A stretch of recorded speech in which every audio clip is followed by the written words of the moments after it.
Welcome to Dreams Recycled podcast, where we talk to people who have recycled their life after divorce. Today, I have Anne Skinner with us, who is an empowerment coach and speaker. We're going to be talking to her a little bit about how she recycled her life after divorce, I believe, with 3 children. Is that right, Anne? Yes. Yes, 3 is good. I have 3 too. 3 was my limit, though. I'm like, okay, 3 is good. Like, they push you over the cliff. Somebody told me when I was having my 3rd one, 2 is good because you're like one-on-one, but the 3rd one, you're just overwhelmed and outnumbered. And I actually think that's kind of true. I agree. I always say you only have 2 hands. Yeah, So that's a good point too. It's another challenge there when you've got, especially if they're close together. Yeah. So were you a stay-at-home mom, or were you in the corporate world? What did you do before you got divorced? Before my divorce, I was number 1 in the nation with a skincare and makeup network marketing company. I had just reached that level where I was the tipping point of financial and, that exciting time. I had gotten several awards, but Cool. life needed to change. And so we'll tell more about that in a few minutes. But yeah, I was number 1 in the nation. So I was home with my kids during the day. They helped me bag up products, and I did home parties at night, as well as trained and built other leaders in the company. Very cool. And I mean, network marketing is multi-billion-dollar industry, isn't it? It's very popular amongst stay-at-home moms. It's not all stay-at-home moms, but popular amongst people who want a second income. I think if it works for you, it's a good thing. I don't know. I've never done it before, but I'm sure it works for some people. So go ahead. I was going to say, I was lucky back then. There weren't as many companies. We're talking back in 1992 when I left. Mm-hmm. So, it was all local. It wasn't all this internet stuff and everything. No. I've been to very many, I don't know which one you'd have to tell me, but I remember going to many Tupperware and Pampered Chef parties when my kids were younger. Yeah, and I loved it. I think that fulfilled my need to help other people find their very best life and their very best selves. And that, as we'll go into, that helped me create who I authentically was. And yeah, isn't it interesting? So I was telling somebody a story the other day about me, about how when you go through life, you might do things that you're not particularly impressed with, or you have to do them through duty, or you do them because it fits a need at the time. And quite often these kind of experiences we have later on when we come back, they come back in a different form. So I was telling somebody that I have a degree in history. I hated history. I don't know why I have a degree in it. But the one thing it did teach me is to write. And so, 20 years later, when I was asked to write for Huffington Post and Thrive and all these other places and become an author and write this book, I was like, oh, it did actually count for something, right? It was a good skill that I learned. I didn't know exactly how I would learn it. And I'm sure for you, when you were staying at home and having your network marketing business, that a lot of those traits that you were picking up, you've come to reuse in a different way later on. Yes, definitely. It really is this thing that I went back to find my authentic self again after 25 years of being divorced. Wow. Okay, so tell me what you did. How did you find yourself after divorce? As you said, you've got to get to that place. So what are some of the practical steps people can do, and how did you do it? Well, if I can share a tiny bit, what I did is I moved across country. That's why I'm not in that company anymore. So I had my passion. I had that perfect life, I thought, but unfortunately, I didn't have that perfect marriage. Sometimes we grow apart and things change. So 6 months later, I packed up. I came on vacation to Florida from Michigan. I bought a home. I walked away from my business because there was no internet to use. There weren't cell phones. There was no opportunity to bring that along and support myself and 3 children. We cross country, and I had to start over. But I needed a quick income because my business dwindled quickly, being so far away. Shipping was expensive. Right. Life was different in 1993. Let's say. Right. Right. Yeah. So my journey to now of recreating and finding my authentic self has been, I held on to pieces, but along the way, I had to find a way to support my family. And my thought was, well, okay, so let's go out and find some money. Let's go out and find a job. And I was blessed to take my skills from network marketing and that business and being a leader to create my resume the right way so people would allow me in the door. And I was blessed all along my path the last 25 years to go from advertising into healthcare as a director of rehab. So I was doing sales, marketing, and business development for the last 25 years. And I was all the way to vice president of a pharmacy in the nursing home industry. And I wasn't allowed. I could be myself at moments, but I couldn't live in my authentic life, in my authentic self. And there was something missing. My children have grown, and of course they've moved away. I do have 3, a son and 2 daughters. They're in their 30s. They're all married. 2 have children, so I have 3 granddaughters from 3 months to 6 years old. And I have 2 grandpuppies at the one daughter who hasn't children yet. So what I'm trying to relay here is I had to walk some steps like you did your history degree. I had to walk some steps these last 25 years, some that were so fulfilling and some that were not as fulfilling, but they paid the bills. Right. So that ultimately, as a single parent, you have to do what you have to do, right? Right. And my thing was I was holding on to, let me be the parent I wanted to be. Let me be available for my children. I've learned so many lessons now that what I do is I help others look at those and say, well, let's skip that 10 years where Ann did this, this, and this. Let me help learn from me and don't take that one job that you didn't make as much money, but you had more power in. The title means nothing, those kind of things. So along the way, I always made sure that I had the time freedom for my kids. Right. And I spoke into them. And from the divorce, what I really learned was to be able to show them that I could stand up to anything that came my way. But I could still be their mom. I could still be loving to them and kind. And sometimes they went to work with me. We all know that happens. No, it is. It's difficult. I mean, that's one of the things I hear from a lot of women who contact us because they were in a similar situation to me and you. That you're trying to do it all. And, we all know we can't do it all and do it all perfectly. Right. And there's a lot of kind of guilt and shame that goes with that too, that we feel like we're never quite good enough for anything when we're trying to do everything. Well, you're right. And sometimes when we leave, they send us off, our spouse. We allow them to send us off feeling unworthy, not good enough, not up for the task, or they try to remind us that we can't raise those kids, or we can't make it on our own. And what I found was one of the mistakes I made was believing it, and then going out there and feeling like I wasn't worthy enough to go for that bigger job or worthy enough to go for the bigger opportunities along the way. And I had to, what helped me the most was really learning to look at each experience and each journey along my crooked path, each destination that I'd land at, and then I'd end up going another way, and see what lesson did I learn. Right.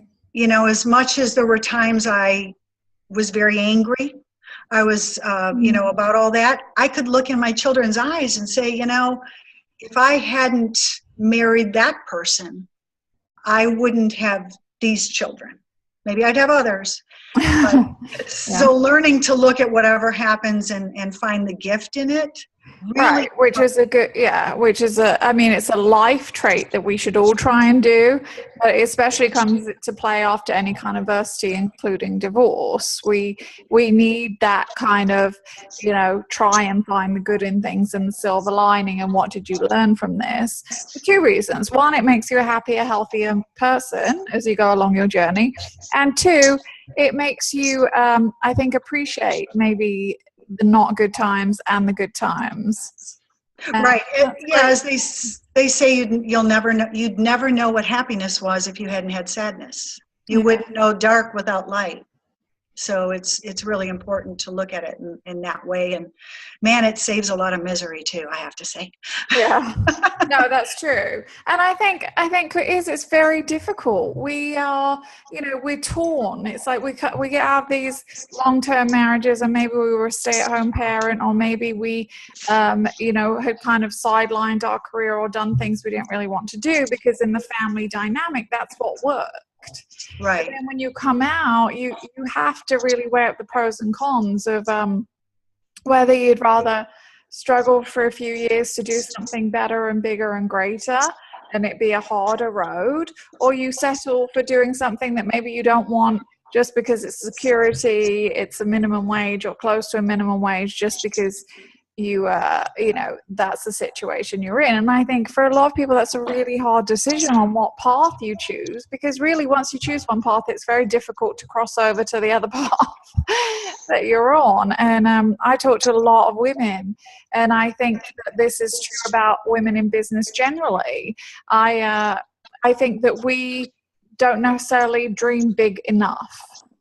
Right? We have self-limiting beliefs that we impose on ourselves. Like, maybe this is all I can do is this, and that's okay. It doesn't make us happy, but like you said, especially if you come out of a marriage where somebody has constantly told you that you're not good enough or you won't make it or whatever, and you've started to buy into that too. It's such an unhealthy cycle that we really have to work on ourselves to get out of before we make a career decision or life decision. Because if you go work for a 40-hour minimum wage job, when are you going to find a better job or a new career? Right. Well, and I want to add to that, though, I was taught that same sentiment, find a path and stay on it. And I can't tell you, since I got divorced, how many times I've recreated myself and how many times I've switched sides when it came to a career or a job. Mm-hmm. But I had to be creative and really look into who I was and what I had brought to that job to be able to express it the right way to open a different door.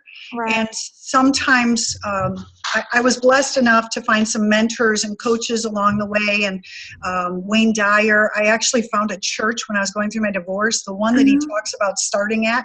So I had some of those thought leaders. Marianne Williamson was the pastor there. And so during that time of change, hopefully I was built strong enough and some little tidbits stayed in the back of my head. But I even did some crazy things just because I had to pay the bills. Right. I went and did what I had to do.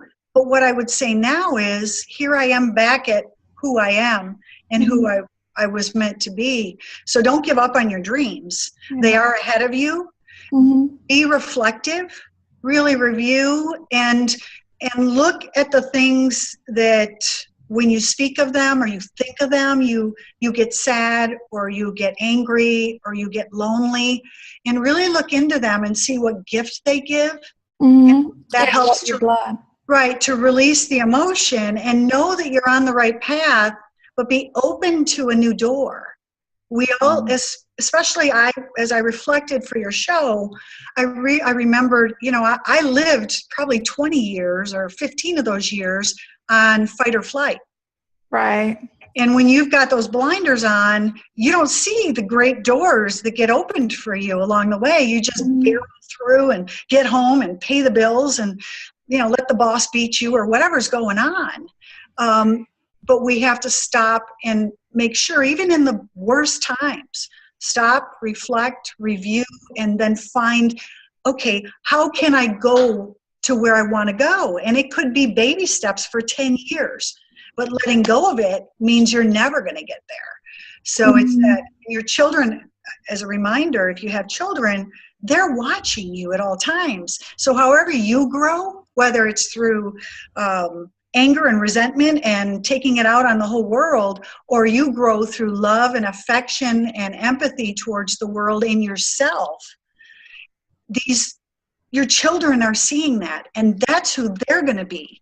And at this Right. time in our world, we need our children to be strong and healthy and love themselves and be able to be on their own, because that's, I think, what's happened to a lot of us. We ended up with people that were half. They were half people. We don't need Right. someone to complete us. We need to be complete and find someone that complements us. Well, this is true. And this is one of my biggest arguments. Like, I have a very big pet peeve about when people say, these children are a product of divorce, or these children, this is what you're doing to these children when you get divorced. I mean, it just presses every button I have, because I feel it's so wrong on so many levels. And as you pointed out, modeling, unhealthy behavior, whether it's in a marriage, whether it's after a marriage, is actually what your children are a product of. It's not the fact that you get divorced and you choose to be happy and you do positive things and have positive relationships with other people, or you start, like I did, a new company, like you did, a coaching business. This is all positive things that come out of divorce for the children who are in those families. And I can't say this enough to enough people, that it's all in the way you handle it. The more positive your divorce, the more positive your children will be, the better they'll be. And the divorce, ironically, may be the best thing that's happened to those children. Right. And I want to share too, though, along with all the positivity, which we do need, because we not only need it for our children, we need it for ourselves as well.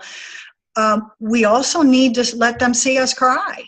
Right. We also need to let them know we're sad. We need to let them know that it's okay to be sad. It's okay to be angry, and help, again, model how to deal with those emotions, not put walls up. Right. Dealing with change. I mean, it's something that we don't teach in schools, right? We don't teach in college. There's no course that is like, how do you deal with adversity? How do you deal with change? Yeah, every single one of us on this planet at some time in their life will deal with adversity, whether it's job loss, career change, relationship breaking down, failed marriages, which don't even like that term, illness, sickness, accidents. We don't have as much control over our lives as we think we can. We do. We can have this great plan that we're going to marry this person, live in this great house, have 2.4 children and the dog, have these great careers, and nothing will happen. But that's just an unrealistic notion. And I think that the more people, like you said, it's not the adversity, it's the coping with it and letting people know it's okay to grieve, it's okay to feel lost. But what isn't okay is that you then become a perpetual victim of whatever that adversity was. Right. So, you have to pick yourself up and make the best of any situation you unfortunately are left in or find yourself in, because we all only have one life, and we may as well, by choice, make it the best life we can. Right. And that's it. We've got to understand that we can use those as tools to go further in our life. But if we don't use those emotions and we build up walls, we're going to keep getting the same message. It's true what they say, if you don't deal with it now, it's going to come back to get you.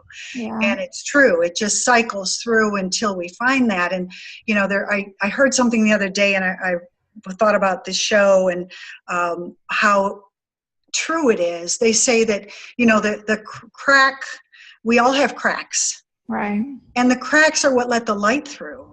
So sometimes I love that. That's such a lovely quote. Yes. So if you think about it, we all have little cracks, and if little light's getting in, we might notice it, but we might try and plug it. I mean, I've always tried to plug those holes in my walls for years in the past.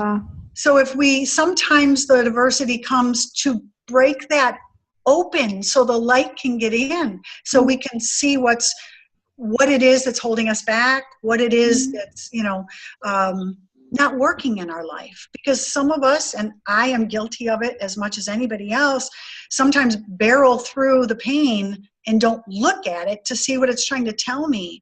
Right. Now I've made it all my friend.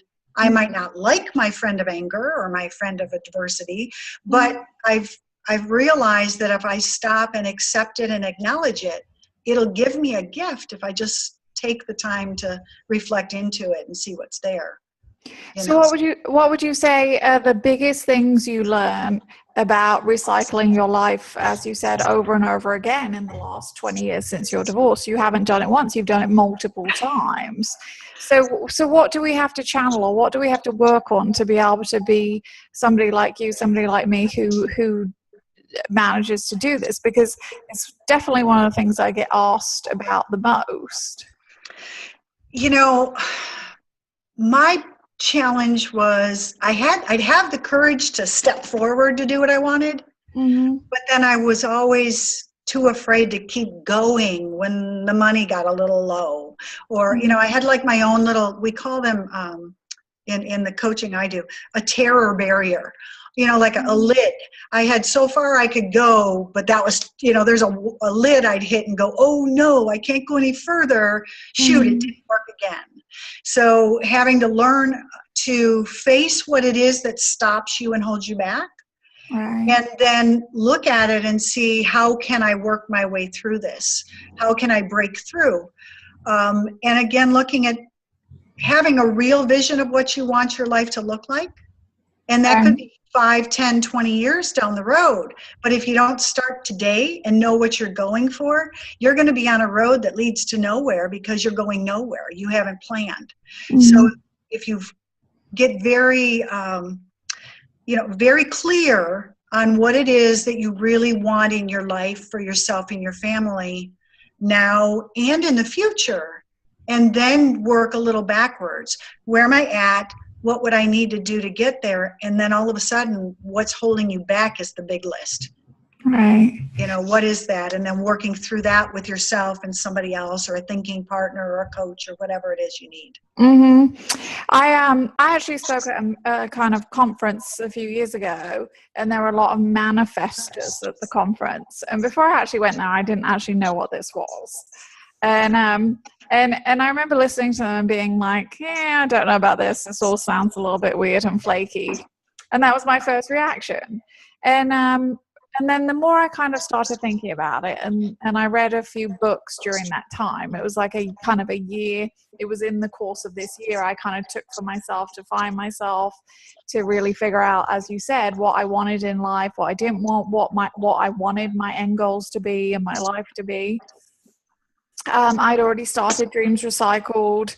My personal life was all over the place. My dating life was not good.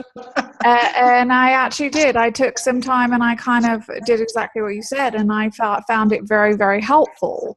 And that kind of culminated that I broke down and I did do a vision board. Like one on my phone. It's called Hay House, for people who don't like to cut things and tape them and plaster them everywhere. You can do it on your phone.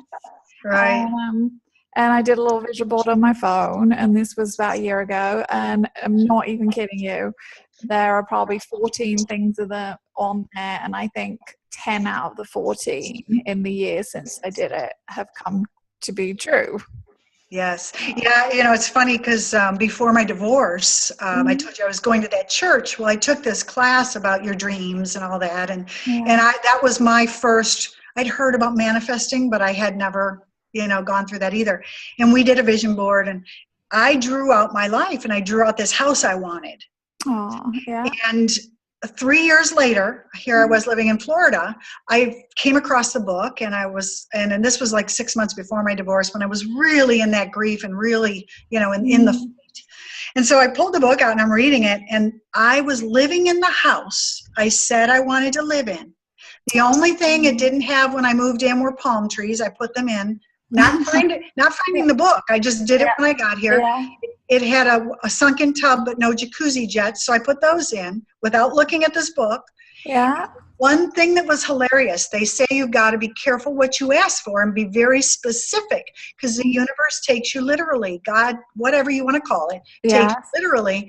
Well, I had written I wanted to live on the West Coast. So in my head, I wanted to live in California. How you live in, yeah. I live on the west coast of Florida. Aww. So yeah, it works. It works. And when I get away from it, I notice that, the same thing. It's like I get away from it, and then I'm manifesting stuff, but I'm not manifesting anything that I really wanted long term, if that makes sense. No, it does make sense, because I think you have to have a continuous thought process, right? The big things in life that you actually want to do and want to accomplish, you just keep that kind of on it, for lack of a better description, you're manifesting it on the back burner, right? Right. It's there constantly. It's not something that you're flaky about that comes and goes and comes and goes. That's what you really want. I mean, actually, my podcast is one of the things that was on the vision board, and it seemed, I mean, obviously everyone has podcasts now, it's not that big a deal, but I kind of I couldn't figure it all out. I'm not, for a woman in tech and somebody with my own tech company, I'm not personally very tech savvy. And I had a lovely young man on LinkedIn contact me, and he asked me to be on his podcast. And at the end of the podcast, he said, "You should do a podcast." And I go, "I've been trying to do a podcast for a year. I can't figure it out. Technically, it's a mess." And within 3 days, he had done it for me. Oh, so awesome. Thank you, Brandon. See, there you go. You brought in exactly what you wanted. Yeah. And what's really important about this concept of manifesting is people have to understand, you mentioned victim earlier. So we can manifest being a victim if we want to live in it. And believe me, I've been there. And there's moments I still catch myself there. So we have to catch ourselves manifesting what we want, or we're going to manifest who we are. And if we're angry and bitter and depressed and all that, it's not that I say, forget about it, let's just be happy. That's not how it happens. Go into it and deal with it. Don't stay there. Don't put up camp and live there forever. Go in and out of the process, and you learn that life will bring you the good things as long as you know they're out there, even when you're in the dark. So, and I think I was really guilty of this. I don't know if you've read my book, but My Dreams Recycled is available on Amazon, of course. I talk about that. At the beginning, I really was professional victim. I really was self-admitted, and I think, yeah, and I think that what I learned through the course of my journey to Dreams Recycled, my company, and also in my personal life, is that, as you kind of said about the, divorce and having the bad days, it's not that you can't have a bad day. It's not. What it is, though, is if you have a bad day, you realize that the next day will be good, and you choose to make that good. I mean, we all have, other external things that happen into our lives that we really don't have a lot of effect on, a lot of say over, that do affect us. And I think that was one of the biggest things that I realized, that it's okay for the world not to be perfect. It's okay for every day not to be perfect. But if I still am waking up every day and choosing to try and make every day perfect, then when not so great things happen to us, we cry for the few hours, we go to sleep, whatever, but we wake up and it's a new day, and we choose to put on our big girl panties and choose to be happy, and we make everything better like that. And I think that's really, really a strong message that we need to get out there more. And that's a reason why you often hear people saying, end your day with gratitude. So I don't care if you had the best day in the ever, or the worst day ever. If you can end your day and begin your morning, or one or the other, typically going to sleep on 3 good things.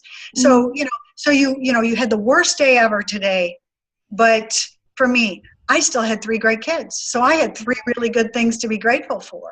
Well, yeah. And I mean, and you look around yourself, today, every day, we're recording this the day after the horrible bombings in Manchester. I mean, you just thank God for our friends and families who are safe and healthy, and our health, and, the things that, unfortunately, until horrible atrocities like that happen, that we kind of just take for granted, don't we? We're all kind of a little bit guilty of that, and that's horrible. So, well, and I'm so grateful you brought that up, because we all want to recognize them today, and how we all have to come together and raise a better world, and it all starts with ourselves, and it starts at home.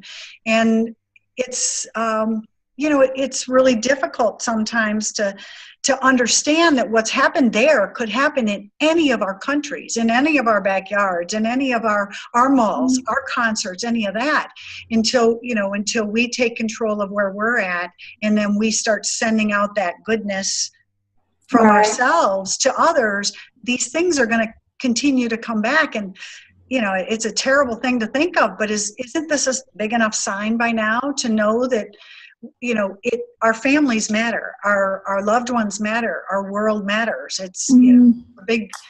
No, it does. It does. It really does. And I'm trying on a personal level to get better at this, as I think we all are, right? Yeah. Well, we all are, and I want to say that because that was on my mind all morning too, as I prepared for your show.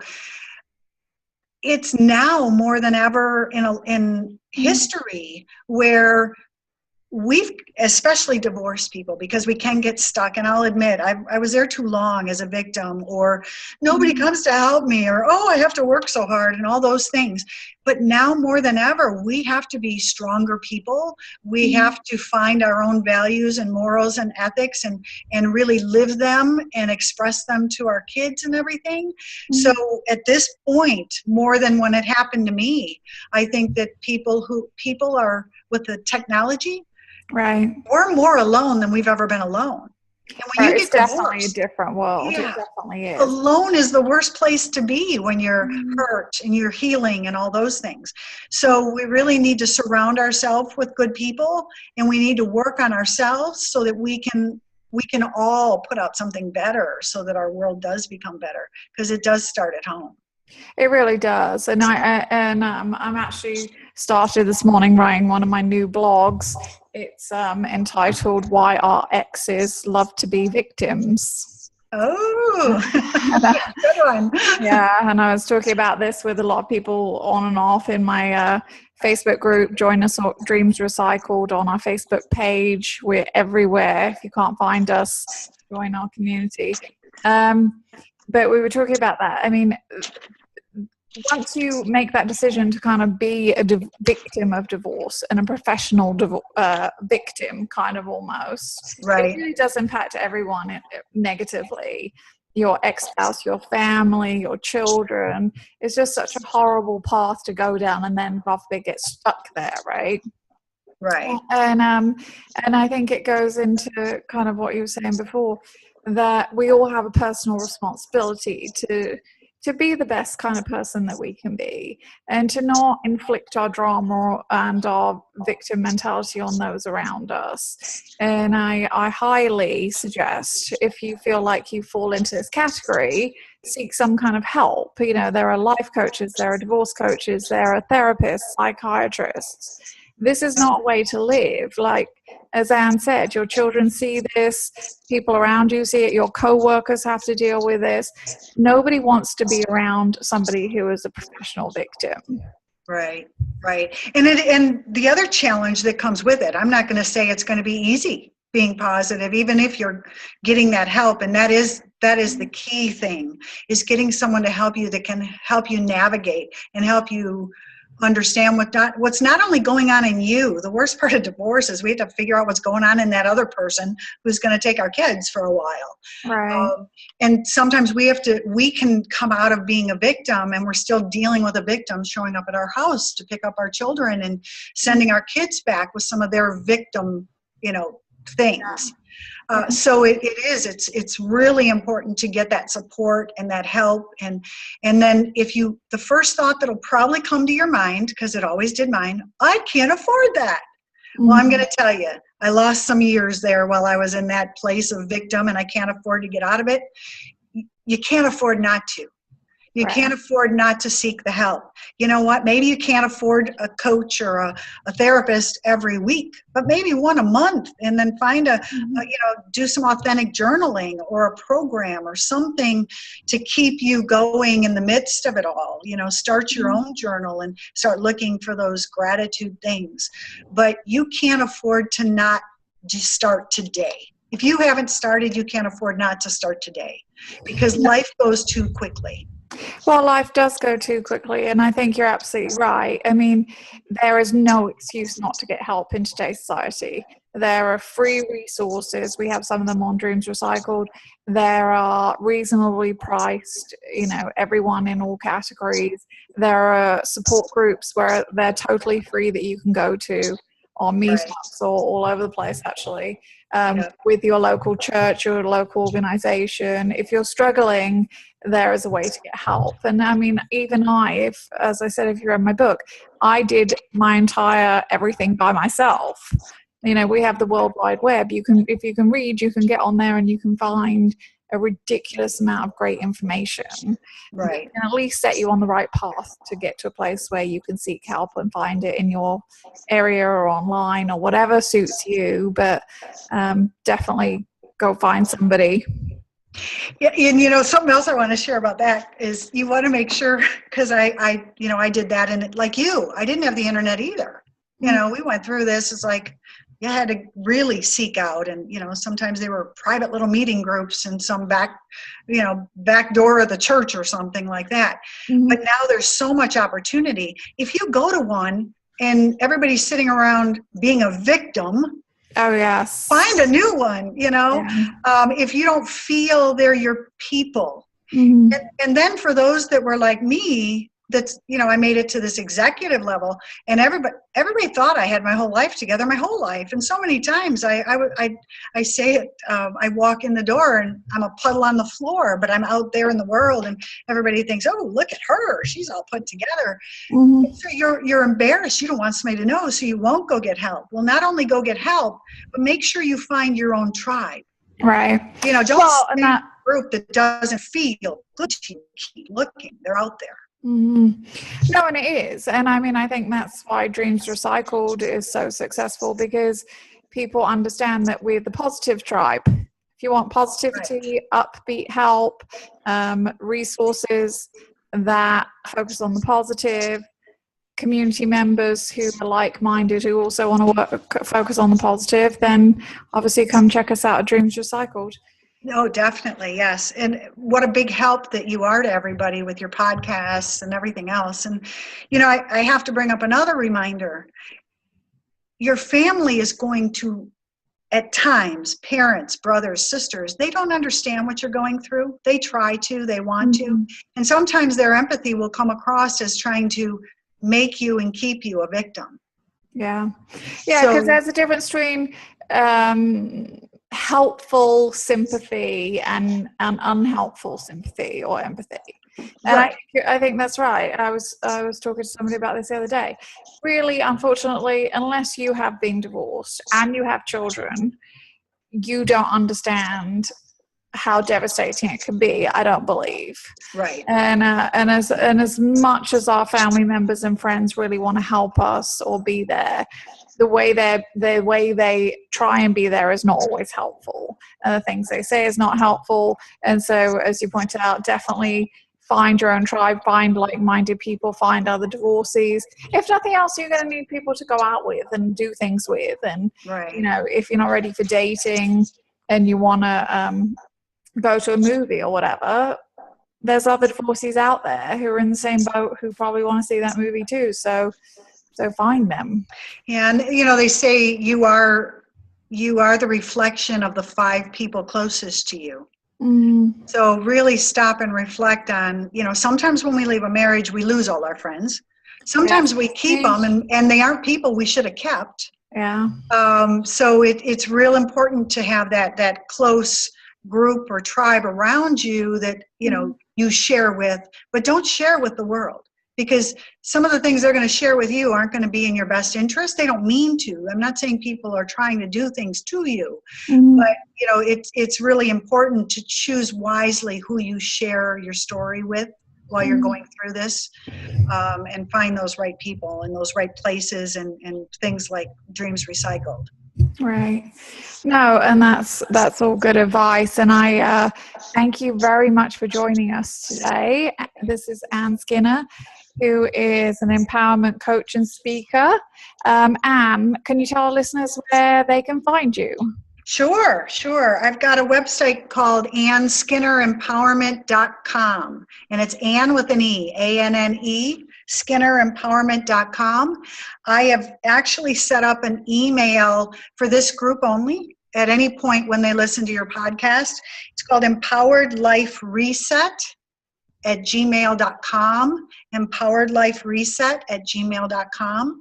And I'm going to be doing a free 1.5 hour phone call on dreams, goals, and vision just for this group on June 11th of 2017. It's 61117, the 3 numbers of the angels, as I call it.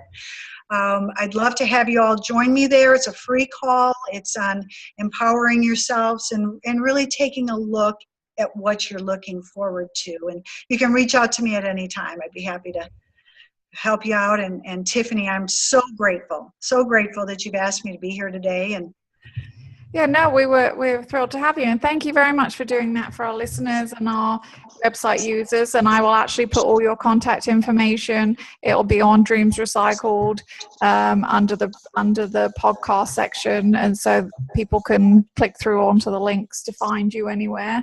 And we'll get that up as soon as we can. So thank you very much for joining us, Anne, and thank you to all our listeners at Dreams Recycled. And we will be back next week with another story of Life's Recycled.